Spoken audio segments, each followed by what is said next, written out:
Hello, everyone, and welcome to Highlighting the Black. I am your host, Livy Li, and this is my interactional safe space for individuals to make a occurrence of systemic and societal constraints. Here, me and my guests focus on introducing dynamic dialogues as well as address social narratives that affect opportunities, mental health, success, and culture of people of color. In result, leaving us equipped with the mindset to interrogate norms instead of complying with them. Hello, everyone. How are you doing? Today, I have a special guest, and I'm super excited for you guys to learn more from him, as am I. I'm going to allow him to introduce himself. And Anthony, tell us about you and what you do. And yeah. Hi, thank you so much for having me. My name is Anthony Dongfack. I'm from Newark, Delaware. I'm based in Boston, and I'm the founder of Golden Goals, which is a career coaching company. I work for a healthcare company. I graduated from Boston University in 2020, and I'm looking forward to pursuing healthcare field and becoming a doctor in the future. Hey, that's lit, lit, lit. Very motivating. Congratulations on your future, right? Your future graduation. No, past. So, It is a different experience graduating online versus in person. I know that's definitely was like, how was that for you experiencing that? uh, I don't know. It didn't really feel like I experienced it. It was Mm. just kind of a Zoom call, and I was just fine. Oh, really? On Zoom they did it? Yeah, I was like, it is what it is. And so it just kind of Right, right. happened. We kept moving. So Right. So do they still give you like a mail, like a little fake diploma, so you can be like, "Hey guys," and your little outfit and your little hat? yeah, No, yeah. damn. Yeah. They send us the PDF and they send the actual mail. Oh well, hey, that's still awesome. Well, congratulations. So you mentioned you creating a business called Golden Goals. So what inspired you to create that business, and how did your journey of building it look like for you, and having to continue to grow that, and also explain to me what exactly Golden Goals is. Yeah, so Golden Goals is a career coaching company. We do resume services, LinkedIn, cover letters. We do websites. We do networking, mentorship, and strategy. We do a lot to help our clients get the jobs and positions they deserve.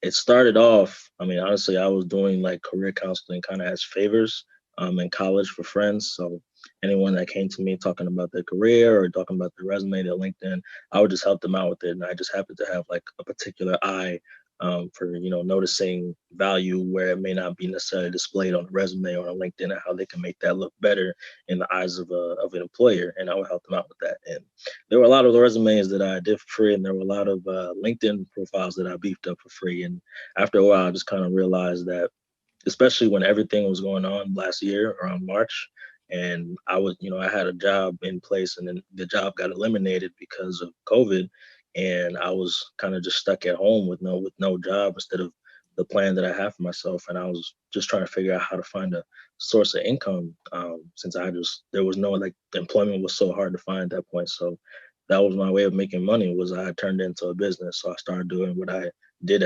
initially as favors for money, and I kind of grew my client base from there based on the people that I had already helped out. And it just really grew. Made an Instagram page, started networking on LinkedIn with a lot of other career coaches, with a lot of other people that are in my target audience, and just offered the opportunity to, to work on their resume for, a small fee. And we just built Mm. from there. Hey, you made very interesting points actually that can really help motivate others. And if they're thinking about like, and also one, creating a business out of quarantine. I feel like that was definitely like a big thing, especially because we're at home. A lot of people lost their jobs, and you know, sometimes losing opportunity, losing something that we had brings forth new opportunities, things that we didn't even know we were good at. And like you said, like you started off with offering free services, like you help people's resumes for free, and you kind of went out of your comfort zone and kind of exploring what you thought you never like looked that deep into. Like, okay, well, I didn't even notice I can actually kind of see through a professional lens of how to build someone else's resume. And it's kind of like taking those skills and building a business out of it, in which you did. So congratulations on that. And I also like the Instagram itself is very engaging. Like you did a great job at creating engaging content. You have your testimonials, you'll have your little videos and inspirational content that can really inform other people. Because I learned from it too. Like your social groups, I got you put me in a social group, and it's awesome because I get to now connect with other Black businesses in particular that are also kind of going out of their comfort zone as well and achieving. You also mentioned using your networks. So the people that you started with, like, kind of offering your services for free, you kind of turn that into business clients. I think that's a very important way to start. And how was that kind of like stepping out of that? out of that kind of like, maybe if you had any, did you have any imposter syndrome with kind of reaching out to people and be like, well, now I'm charging for these services. Are you willing to pay for it? And how did you really kind of go about that? Right. So I think the biggest wall I hit when I started off was a lot of people kept asking me, all right, so why are you, especially if they didn't know me, because I did a lot of external networking through LinkedIn to also reach out to people I didn't know, Mm, in addition to reaching out to people I did know. So a lot of people that didn't know me, they were like, okay, well, why are you qualified? And also, if they're in a university environment, why should I go to you instead of my free services at my university that are already offered? Which is a very good point. But right. I always came back to them with one. I had already built a bit of my client base, so I had some testimonials under my belt just from the Mm, free services I already did, which is a great way to build credibility for your brand and for whatever business you're trying to start.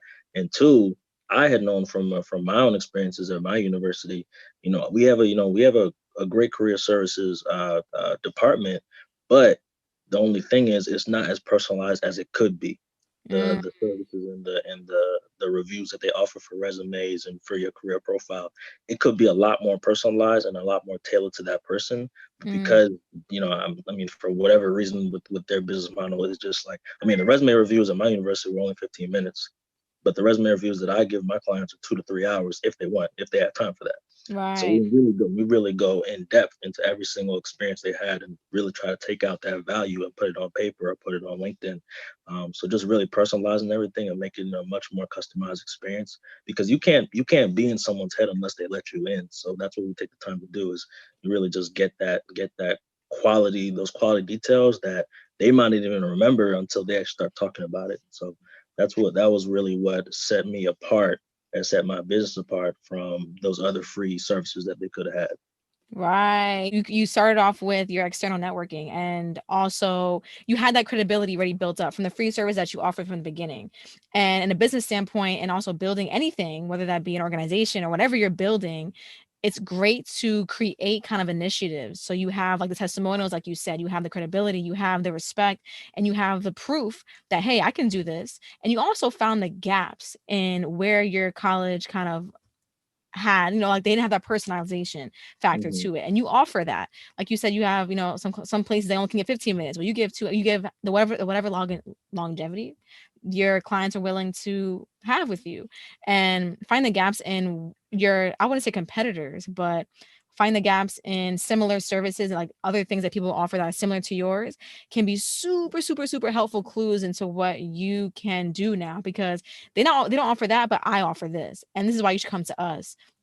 That's very, very, very important. And that's also something that I kind of didn't learn for a while until I started, was like, that can really help me gain information to where I can kind of go into what my specific business can do.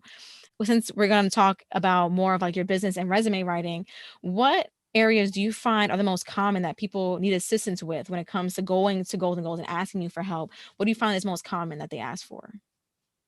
Most common, I would say, is one. Some people just they really won't have a resume at all, and or Mm, they just have a lot of experience. They don't know how to put it together. mm, So really, just talking through that. I mean, we have templates ready, so we can really just plug in the information that we talk about on a call in a session. Talking with the client.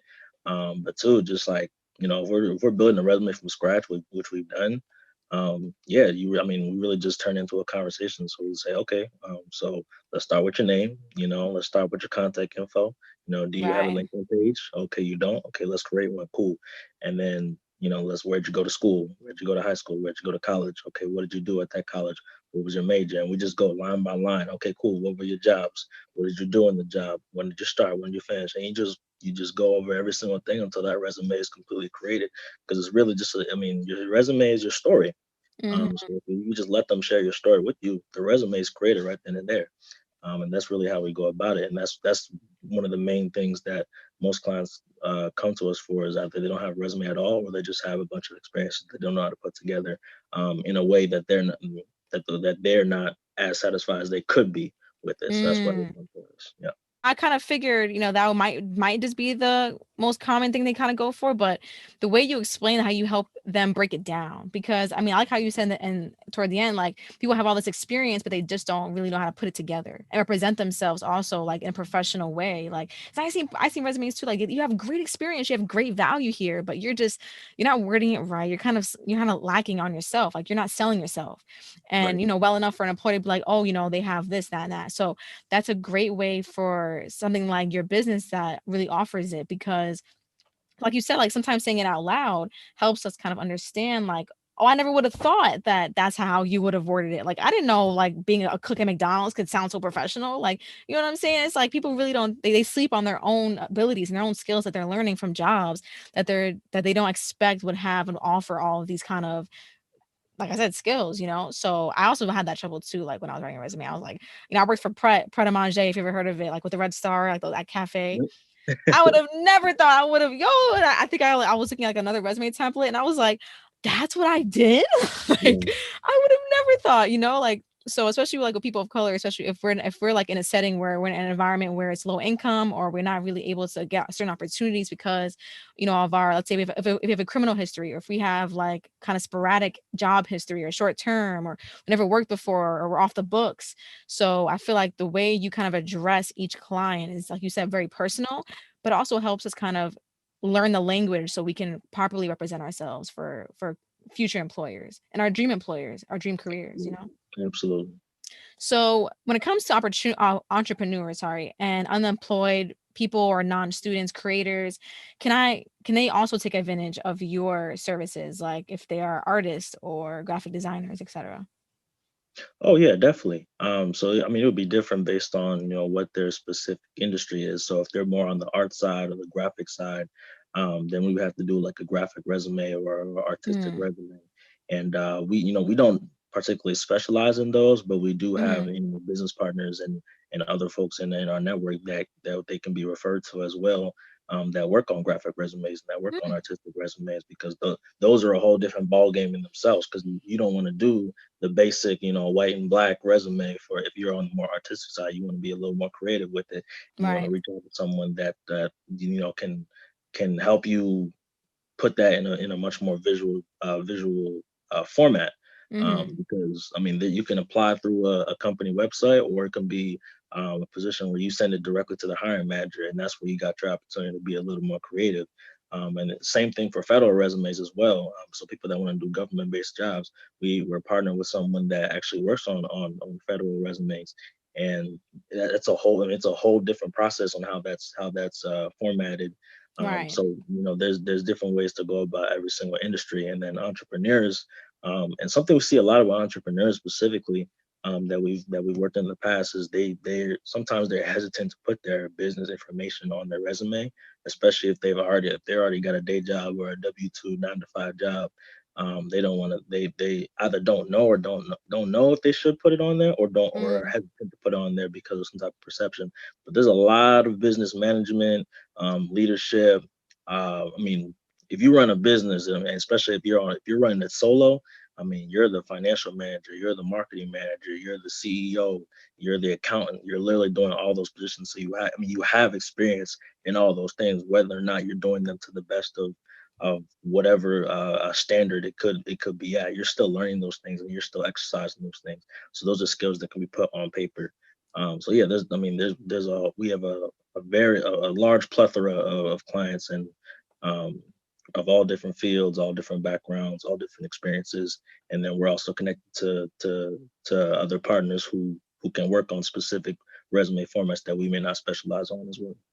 wow, look at that. That is awesome. Yo, that is so dope. And I'm so like, I love how you point out, like, well, one, you have partners. So you've created kind of that network of connections where now if you're not able to fully fulfill something, like you said, like having art resume is completely different than having like a legal resume or entrepreneur resume, like it's all kind of different ways to format it, like you said, and creating those connections that might have been either too when you were just starting out that you can use now to help your future clients into building their own resumes in their own ways.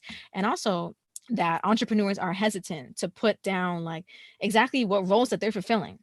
because I know a lot, specifically Black owned businesses that are, let's say, like they're lip gloss owners, or they're creating body butters, or whatever the case might be, or hair products, whatever it might be, and they don't even realize that, like, yo, like you said, you're the financial manager, you are shipping out product, you are customer service. You know, like you might be creating social media, posts, or whatever the case may be. You are having so many different roles, and wearing so many different hats, that you can put that in a resume and make it look fantastic. And Yep. sometimes it takes a company like yours, a business like yours, that helps and sits down with you and like, okay, well, let's word this out. What exactly are you doing? How can we best word it for you? And this is the format that we're kind of looking for that would best represent you. So I love that you pointed out all those great things, because it's very common that happens. I noticed you sent in the group chat that the year I'm in, that you have a new job apply service. And would you like to just lay that out for us and tell us what that entails? Yes, so that's a partnership with the Ghostwriter Consulting LLC. She is a great career consultant, and she actually does a job apply service. So we actually just started a partnership with her as well in her business, so that she actually is able to meet with the client and actually apply for jobs for them. Because there's a lot of clients that are very busy. Mm-hmm. They may already have a job, but they don't really have time, especially if they got a family at home, or they got a second job, or they got other commitments they have to work out. They don't have time to apply for all those jobs. I mean, job searching and job applications is a job in itself. Yeah. So we wanted to offer that service. Or I mean, she was already offering that service, but we wanted to partner with her because we also have a client base that would definitely be open, and that would find that very beneficial. Right. So we wanted to make that opportunity that our clients can use to their benefit. So yes, we're doing that, and it's 20 jobs per service, at $200. Um, it might be, a big buck, but it definitely has its returns. I mean, once you get that employment, for sure. 100%. 200, what was it? 20 job applications? Yeah. That's a lot. And that would, I Yeah. mean, if you add it up, that would take how many hours of you just applying to jobs? And certain jobs, like you can't even do it on, like, let's say on Indeed. You have to go on their own website, fill out a Yep. hundred questions. So I think it's pretty much worth it. It's definitely worth it. And what Mhm. is the name of her service again? So just in case people wanted to look at her Instagram. So look up at the Ghost Writer. So the Ghostwriter. ghost and then write and then her.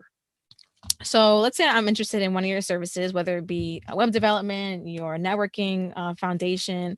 How do I contact you? How do you prefer clients contact you? And what information do you suggest that they initially provide? And what does that process look like after that? Yeah, so there are multiple ways clients can contact us. So the easiest way that most people contact us is they go through our Instagram, Hmm. and there's a book button, and they can just use that, and it sends them straight to the scheduling link.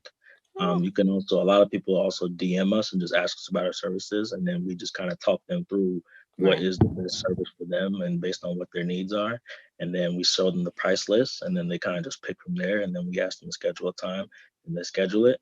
You can also use our email. So the email right now is just my email, amdongfack@gmail.com. And you can just send us an email. So we've had some clients send us an email and just ask, hey, I want to hear about your resume services. And then we schedule a time with them. And then we just give them their resume service if they're ready to do it. Um, yeah. And then, yeah, through our Instagram, you can email directly, you could text directly. But everything is there with this link in bio. So there's multiple ways to schedule with us, but it's all there. And the process really goes from once you schedule your appointment, because it gives you a calendar and you could pick what time based on our available hours. And then you pick what service you want. So if you want the resume, if you want the LinkedIn, you want the resume and LinkedIn, you want the golden career package, which is the resume, LinkedIn, cover letter all together. If you want the networking mentorship, you want the website development, you want all the above, and you can Right. schedule all that, and then we'll meet on that day and time, and then we'll just go through those things and work on those, and then get those to you in the allotted time, turnaround time. Right. And what does the timeline usually look like? Like, what's the most common? Like, let's say I wanted a resume and a LinkedIn and a cover letter. How do you round out the timeline for clients when it comes to certain services, like the one I just kind of gave an example for? Yep. So 5 to 10 business days after the call.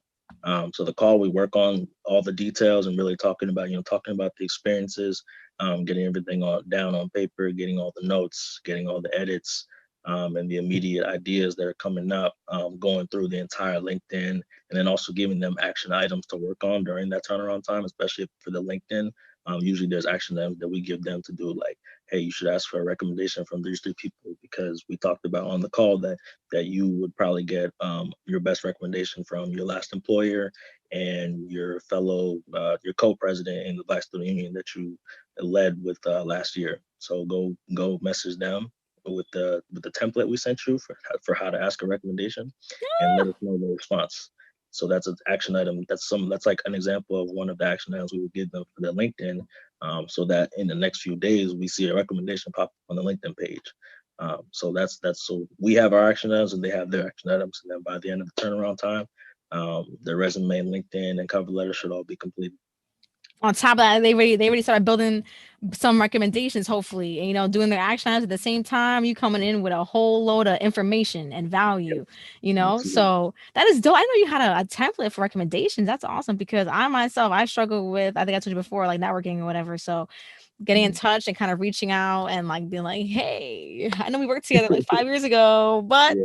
I think I need that what's it called when you're they kind of check off your skills on LinkedIn, like Oh, the endorsement. endorsements. There you go. Yep. And some of my employers, they sleeping on me. I'm not gonna lie. None of them has given me an endorsement so far. I'm kind of looking a little slacky on my LinkedIn.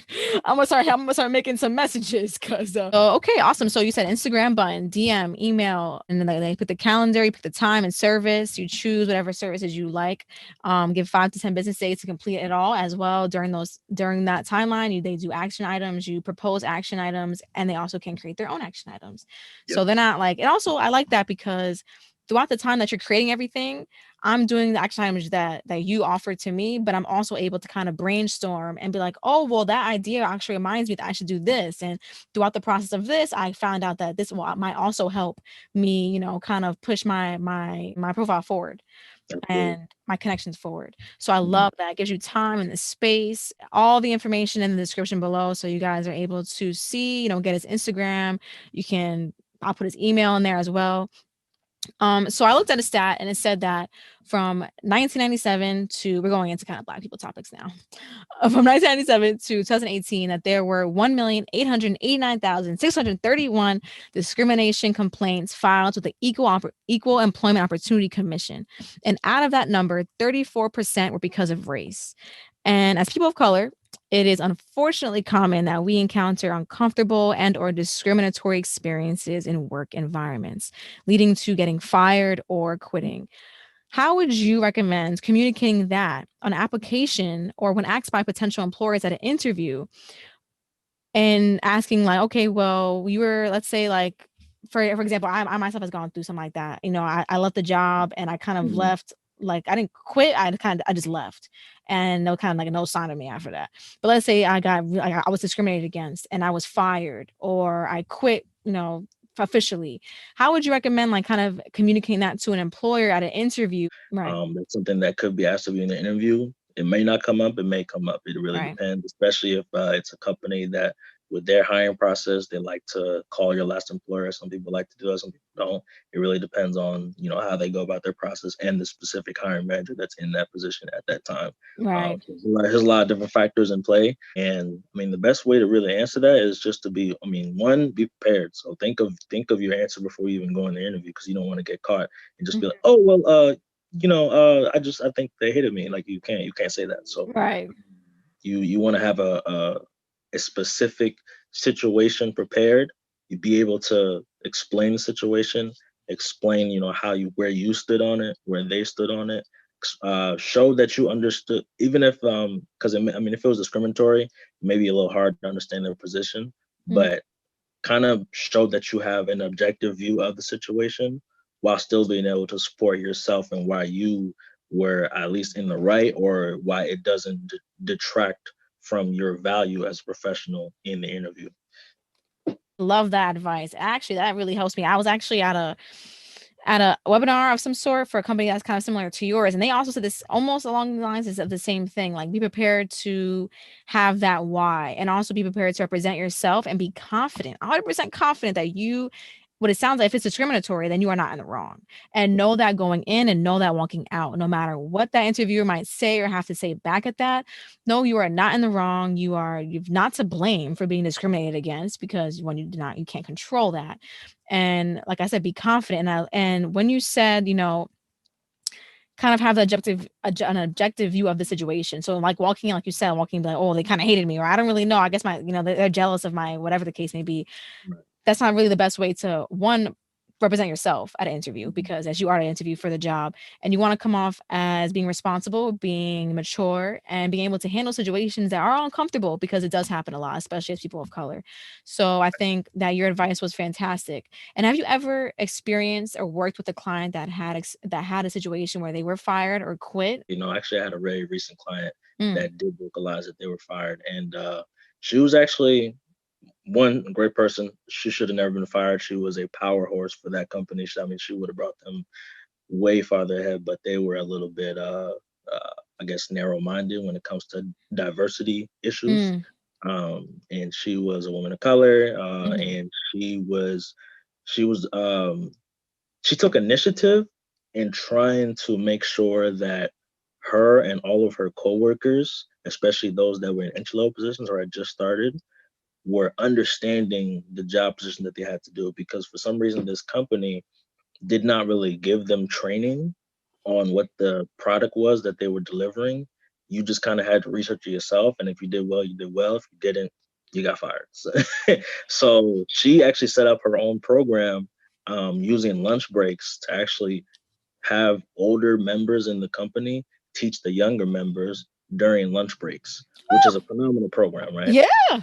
And then for some reason, as she got a little bit, she got a little more empowered, which is a good Mhm. thing, not a bad thing. And she got more passionate about what she was doing, and she got more passionate about the changes she was trying to bring to the company, and she tried to get more involved in the diversity inclusion work, and they came down on her because that wasn't her job. So she got fired for that. And then what I told her was, I mean, like I said in the last answer, just be confident, and what you said in reference to what that other person said, be confident in what you were doing. I mean, especially if you, I mean, in this case, she was doing a great thing for the company, and it would have really helped them out, but they were just a little bit narrow minded for whatever reason, and just be able to talk about it in an objective standpoint, but also be confident in representing yourself. If you were in the right, you were in the right, and you know that, and just be able to speak on that. But you don't have, I mean, you don't have to put on your resume, but be able to speak on an interview, and also, I mean, she believed in what she was doing, so I didn't have to convince her. But if she didn't believe in it, I would tell her to believe in it, and also bring that, like, talk about that in an interview. Talk about, hey, this is what I could potentially do for your company, and this company didn't value it, but maybe y'all value it. And if y'all value me as a professional and you take me on, this is what I'm gonna do for your company. This is what I'm gonna be able to do in terms of diversity, within your employment, and how that's gonna help. Whatever product we're bringing, or whatever service we're giving to our target demographic. Be able to talk about. I mean, that's literally a strength. You know what I'm saying? You could be fired for a strength if they just didn't like that you were going out of the norm of what your job description was, but that may have been a strength of yours. So be able to talk about those things and be able to wear that on your chest. That's right. That's right. I love it. Yo, I would have never thought about it like that. The way you worded it was very spot on, because one, that props to her. She got my applause, because that's like so many other like black leaders throughout history. Like Shirley Ann Jackson is a great example. She did that in her school, like, and she was the only black woman, black girl there in her school. I forgot, MIT, and she created her own programs. Like she literally was like, "No, we need more diversity in this school. This is what we're gonna do." She created her own summer program and called it that. And of course, I mean, there's gonna be a lot of probably hate going on, and people who are gonna, like you said, like in this example, gonna fire you for having your strength, and like for a strength and for a skill. Like, how much skill is embedded in what she did? Like organizing, community organizing, like all these type of things. And it's just an outreach and connecting others, education, like, so she took that initiative and went forward with it. And I love how when you said that when you go up to that job, you bring that up, because if that's your scenario, this is what I can do for you. I'm skilled in this. I have a great kind of eye with this and ABC, and this is, if you can take it if you like. I'm versatile, and I'm able to work in different environments and kind of have creative problem solving. And just so simple words like that can be really powerful in a resume and at an interview when you're talking to another professional, because you might not see it that way, but when you have somebody like you yourself that are able to kind of put place language to experience, it can really be helpful. Yeah. Step out of your comfort zone and kind of see, like, follow that passion, because she had that passion for doing that. And she followed it and she succeeded through it. She might got fired for it, but hey, the next job might see that in her and be like, "Oh, we need you. We need a person like you on our team because there's a gap in there." So going into LinkedIn, why is it important to have a LinkedIn, and should everyone have one, even if I'm just a student or an artist or unemployed? What factors do you think are important to focus on using that and in attracting desired opportunities? Yes, yes. LinkedIn, everyone should have LinkedIn. I mean, no one should not be on LinkedIn.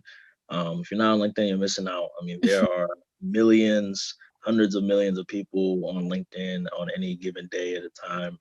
I mean, your profile can get anywhere from 1,000 to 100,000 views in one day, and you never know who that's going to be. But chances are there's going to be someone that could give you an employment opportunity, or could give you an internship opportunity, or could give you your next side hustle opportunity, and you don't want to miss out on that. I mean, the the world is really moving towards the digital space now, especially since 2020. So that's where really all the conversations are happening. Professional conversations are happening. That's where a lot more virtual events are happening. A lot more networking is happening. I mean, it's so easy to just get on a Zoom call with someone across the country now. As opposed to trying to get a meeting with them in person, and you have to meet them at their office and take a flight that you have to pay for. So you want to really leverage LinkedIn. And if you don't have a profile, go ahead and create one now, because once you create one and you really just put all your information in there, and you can really honestly just copy and paste your resume. That is the bare minimum. You can do more than that. I highly suggest you do more than that. But the Mhm. bare minimum is to at least copy and paste the bread and butter of what your resume is, and get your profile on there and get you a background photo, and then just connect with everybody that you know. I mean, connect with coworkers, connect with managers, current and past, connect with your classmates, connect with any project partners you've had in the past, connect with family, definitely connect with family. And yeah, just make sure you're connected with really your entire world, because that's your world on a digital space, and you're automatically connected to all their professional space and all their professional networks. So if you're in ever a situation where, say, you need a job, you just got laid off because COVID and there was budget cuts, and all of a sudden you're out of a job because they don't have an extra $100,000 in the budget, so they had to cut 250K salary people, or 425K salary people. You got cut, cool. Put that on LinkedIn. I mean, a lot of people are not willing to put that on LinkedIn, but trust me, if you actually put that on LinkedIn and say, hey, I was doing really well in this job. I really appreciate my experience. But I did get laid off because of COVID-19, and my company had budget cuts. I am looking for a new job. You will see mad people comment. If you say, hey, could you please comment and then connect me with someone that's in these three sectors, these three Mhm. industries, that they may know of an open position. People are gonna comment people that they know in that position, because you never know whose brother is working in your field, Right? whose sister is working in your field, whose auntie, whose uncle is working in Mhm. your field, whose old teacher is working in your field, whose mentor actually is connected to a whole LinkedIn group full of people that work in those kind of companies. You never know, and they're gonna comment. Those people are gonna tag them, and then they're gonna respond maybe an hour later and say, "Hey, yeah, message me. I actually am connected to this person, this person, this person, and they're all working in these companies. Cool, talk Right. to me. Cool, send me your resume." And you're not plugged into that if you're not on LinkedIn. So you want to get on LinkedIn and be able to leverage that, because there's so much power in that. I mean, I posted a LinkedIn post like a week and a half ago. One of my old clients that I helped out back in 2020. She reached out. She actually posted on Instagram, because I always follow all my clients to keep up with them and make sure they're all doing well. And she actually posted on Instagram. She was like talking about. She was like, "Hey, I'm really trying to get the salary job, but it's not working out." I was like, what's going on? You know what I'm saying? I helped you out in the past. You know what I'm saying? What's going on? Let's fix this. So I messaged her. I was like, hey, what positions are you looking for? Is it like I already knew what positions you were looking for from my past experience? So I was like, are you Mm. still looking for marketing positions? And she was like, yeah, I'm still looking for one. I'm just haven't been having trouble with applying jobs and actually knowing people in the business. So I was like, okay, cool. So I posted on LinkedIn. I posted a resume, and I said, hey, can you all tag people in this industry? And I got like 15,000 views on that post and a lot of comments, people tagging saying, hey, I know this agency is hiring. Hey, I work in this company. They're hiring. Have her send a resume. So I was able to connect with like five or more people, and there's still like more comments rolling in every single day and more views rolling in every single day. And that's an easy way to get connected to a remote position and get you a job right there, because that warm introduction is so much more powerful when you have someone in your company. As a hiring manager, it's so much more powerful when you have someone in your company referring somebody, saying, "Hey, this person's going to be a good fit. Hey, I have this friend, and they have this friend that's looking for a position, and I have the resume. Here it is." Now the hiring managers look at this resume first before they look at their database of Mm-hmm. resumes already of people that already applied through the company website. So they're going to look at yours first, and they're going to consider you first before they even look at the rest. I mean, that's very powerful. I mean, Right. 70% of jobs are gotten through net or obtained through networking. Mm-hmm. And so you want to get that warm introduction. You want to get that step ahead of everyone else. Don't do what everyone else is doing. That's the bare minimum. Be better. Go outside the box. And LinkedIn is a great way to do that. So you don't want to miss out on opportunities like that. It's crazy because you're just posting that one thing like, oh, hey, who's looking for a marketing this? Now, who knows this person? And it's crazy because on LinkedIn, I just started recently, and the fact that I thought it wasn't okay, like to follow like your family or your friends. I'm like, should I be doing that? Like, is that okay? Is that like professional? But then I started following people that have been in my life since I was a child, and I'm reading their job descriptions. I'm Hmm. like, you do that? Yeah. Like, why weren't we talking before? Like, and that has already sparked conversations. Like I'm already sparking conversation with people that I literally have known since I was a baby. Like, and it's like I needed this advice. Like, can you be my mentor or coach? Like, you can find people on there that will connect you to different opportunities, and it is ridiculous. I'm connecting people that I've known in middle school, and I'm like, wow. I mean, a couple of them, most of them are like in college. You don't really have connecting interests, but still, like to see people I know, like on Instagram, you people actually even know on Instagram, like you don't even know them personally. If you see like what they're doing professionally, that can really open doors for you. And I feel like LinkedIn is a great way because it's like social media. And I feel like on social media, we kind of don't really have that face to face confrontation. So it kind of brings off a little bit of like intensity. And it's like a little, it just takes off a little pressure because you don't have to be in person in the, within their face, like worrying about the way you look and how you're talking. Hit it up real quick. So send a little, it's like sending a DM to somebody, you don't have to worry about being nervous or et cetera. So I love that LinkedIn is kind of like that resource for you to just put it all out there. I'm really like a feeding on LinkedIn right now. I love it. It's so fun. And but what if you're somebody who doesn't have a resume? Would you still recommend them being on LinkedIn? Yeah. Yeah. Yeah. No, for sure. You could still put your experiences regardless of whether or not you have a resume. Mm-hmm. That doesn't take back from you being a person. I mean, Right. you having a fully completed LinkedIn makes you easy. It's easier for someone to connect with you or to want to talk to you if they can already see your experiences on a profile. Mm-hmm. Because especially from like an employer standpoint or a hiring manager or talent acquisition specialist, all the names they have for HR positions, if they look at your profile as opposed to the hundreds of other profiles they've already looked at, and they don't see that much information, they'll be like, all right, you're not even trying, or I just don't know enough about you to actually be to want to use my 8 hours in the day to look at your profile and to speak with you. So you want to have a more robust profile. But yeah, I mean, if you don't have that much to talk about, hire a career coach. You know what I'm saying? Hit up your golden goals and be like, That's hey, right. I need to work on my LinkedIn. Let's get it done, and then we'll get it done, and we'll get you to a point where your LinkedIn is looking like that. Because we've had people that just, I mean, we've created LinkedIn profiles from scratch for people. I mean, it happens. I mean, not everyone's on LinkedIn, but Mm-hmm. more and more people are starting to realize the importance and power that LinkedIn offers. So if you create that LinkedIn from scratch, you hire someone to help you, or you get it done yourself. You can do either one. I highly suggest you hire, because we would love to help you out. And you'll get that robust profile that you're looking for, and then you'll be a lot more attractive from a professional Mhm. sense to anyone that looks at your profile, and you're gonna get more hits. I mean, it's gonna increase your SEO, Mhm. your search engine optimization as a profile, and the LinkedIn algorithm is literally going to help you become more searchable based on that because you have keywords in your summary or in your experiences that relate to the industry that you're trying to get into. So that because from the recruiter standpoint, they have a whole different, LinkedIn layout. Like they have their own program called LinkedIn Recruiter, and they literally search you based on your skills or Mhm. your headline. So like if they're looking for like say a a technical analyst, they're gonna and that knows how to use Java. They're gonna type in on their little data on their little they have a little column on the left side, and they can type in technical analyst in the headline with skills that say Python and Java, and then everyone is gonna come up. And then if you're not like a complete profile, you're probably going to be in like the 88th page. So you don't want that to you don't want that to stop you. Like you don't want a blank profile or a less than complete profile stop you from becoming searchable. The people that are most searchable are the people that are most active on LinkedIn, have the Mm. most robust profiles, and are connected with the most people. Mm.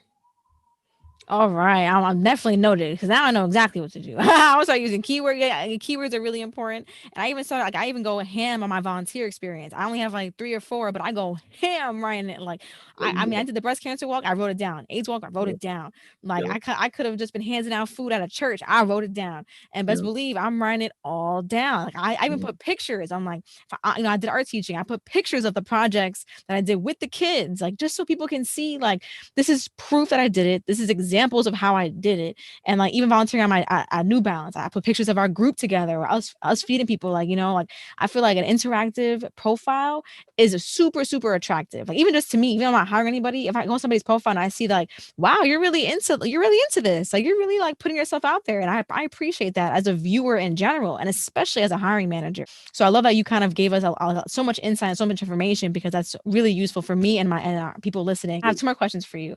One is going to be where can we find you? What are your social platforms? And is it just Instagram, LinkedIn, etc.? Yep. So we're currently on Instagram right now at Your Golden Goals. We are going to be creating a LinkedIn page soon, as well as a Facebook page and a website, but we do not have them created yet. So we're Mm. working on that. But you can reach me at my name, so Anthony Dongfack on LinkedIn, as well as my email. It's on the Instagram, but amdongfack@gmail.com. So those are places you can reach me and also reach the business through me. But yes, we are working on those.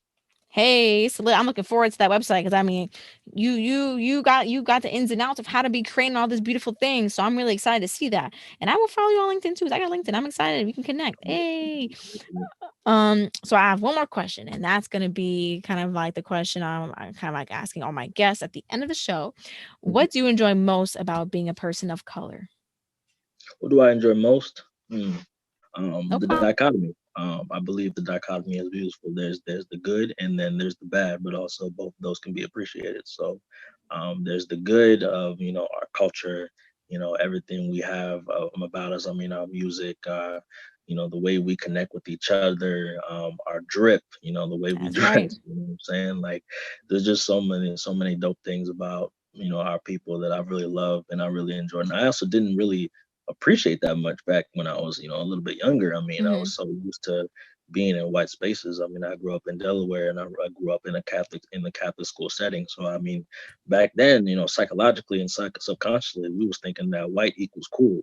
But when I got to, further towards high school, further towards college, I started to appreciate my blackness and everything that came with that and everything. And also my African heritage. I mean, I'm Cameroonian, so that's where my Mm, family came from, and we have a French background. I mean, obviously that's as a result of colonization, but hey, I'm saying it's a cool language to have under the belt as well. hmm. But there's just so many things about the African diaspora to appreciate, as well as the bad. And I mean, there's there's so much bad as well. I mean, there's the history, there's the brutality, and there's just so much that we have to deal with. I mean, me going into healthcare, so there's the healthcare equity when it comes to race, specifically Black maternal health, and just doctors not believing in Black people and the things they have to say, which is something I definitely be, plan to be a strong advocate for when I get to that space. and then also just institutions having outdated information about Black history and Black health and Black wealth and things like that, and also just the financial gap and the resource gap when it comes to either knowing financial literacy or being able to access wealth in general, or be able to get out of debt from Mhm. student loans and auto loans and home loans, and people going to bankruptcy, and people don't know enough about credit, and people don't know about stocks, and people don't know about all those ways to make money that the 1% of white men and a little bit of white women that know how to do these things, and grew up on these things and have generational wealth. So if we're able to tap into that, which it's definitely, with redlining and everything that's gone on in our history, it's either been taken away from us or it's been hidden away from us. And that all of that is just encompassing the bad on the bad side of that dichotomy. But it does make us stronger, and it does help us realize our potential.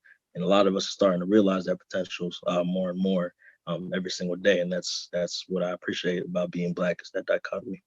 Hey, I want to snap. I want to clap. That's amazing. Thank you so much for providing that answer for me and for our audience, because I can motivate so many people into just. I mean, I was the same too. I grew up in a Catholic upbringing. My whole family Catholic on my mommy's side, like they Italian and white or whatever. So I Mhm. never grew up like kind of really in that full encompassing appreciation for being Black and loving my Blackness. And now that I've gotten older, into high school, into college, it was like, whoa, like we are awesome. We are dope. We have created so much, and we have overcome over so many struggles and still are building through it all. And I feel like the balance of like the yin yang of the prosperous and the struggles, it kind of creates who we are as a culture and who we have become over time. So I want to thank you for giving me that answer. I appreciate you. And is there anything that you want to leave off for our audience? Anything that else you want to say before we leave off? Yeah, just reach out to us. We are here. We are service for the people. I mean, we're trying to help you invest in yourselves and your future. We, like you said, we do resumes, LinkedIn's, cover letters, websites, networking strategy. We can guide you through the networking process, or we can actually do it for you. So those are a lot of opportunities there to advance your career. We also have some apparel. If you go on the link in our bio on our Instagram, you can get some of our apparel as well through Tayspring.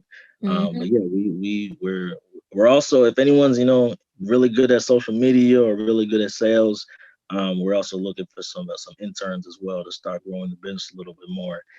So we're looking for a lot of expansion this year. We helped out 50 plus clients last year, so we want to double that or triple that if we can this year, and just continue to grow. So if anyone is interested in joining, an up and coming Black-owned career coaching business, definitely also reach out for that as well, because we are looking for some interns to build with us.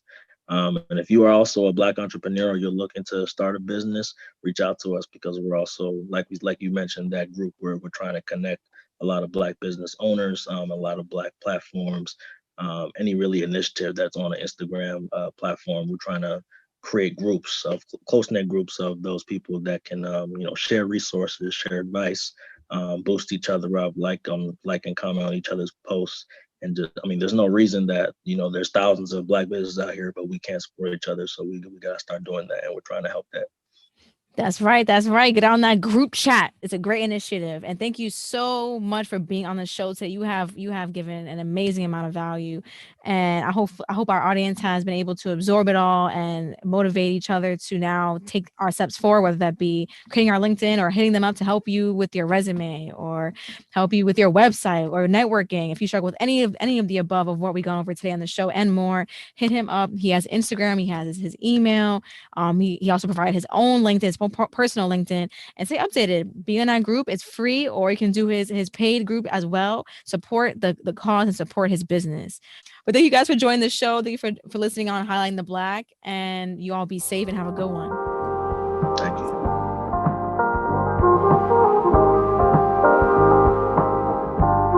I should be like you, Mel.